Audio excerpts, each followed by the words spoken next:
Yes, I know it's not finished, but hey, man, I'm jumping in on a hydroponic craze.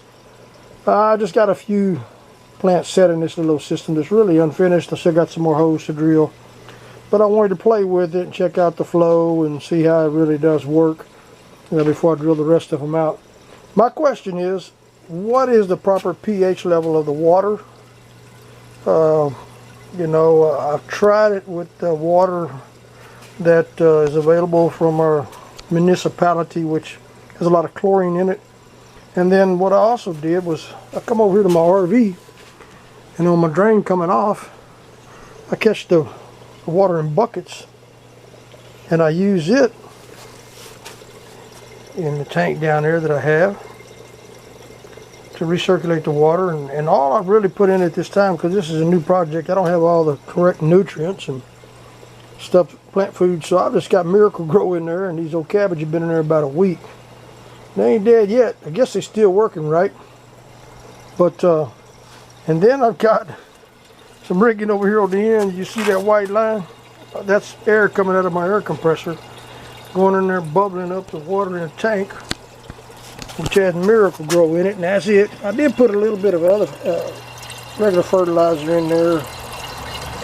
I'm not sure. Let me see if I can find out which one it was.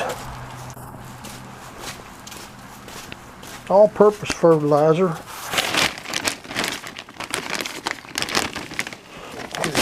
Called 10-10-10.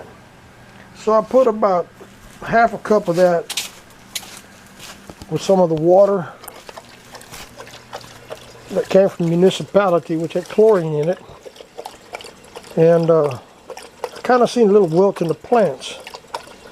So then I took all that water out of the tub and I put some of that water right there the dog's drinking out of, which came out of the air conditioner, and rainwater on top of the RV, as I showed you earlier. And the pH in that water is 200 to 220. The pH over here in this tub with the municipality water was actually around 700, 720. I just want some input from y'all guys out there on YouTube. I'm new to this, man. I'm just bedazzled by it. And I'm fixing to plant some other plants in, lettuce and cabbage in this thing, just to see if I can be successful as most of y'all professionals out there. So please give me a comment on the pH levels of water, how important it is, and kind of walk me through the process, what needs to be changed, where it needs to be, and what can I do to get it there. Follow up for the future videos. We'll see if we can make some more cool ones like this, but hopefully next time we'll have all them holes that we're going to drilled out, and plants just stuffed in there like all them pretty ones we see out there on YouTube. Post your comments below, man. I'd really like to hear what y'all got to say. Thanks for watching.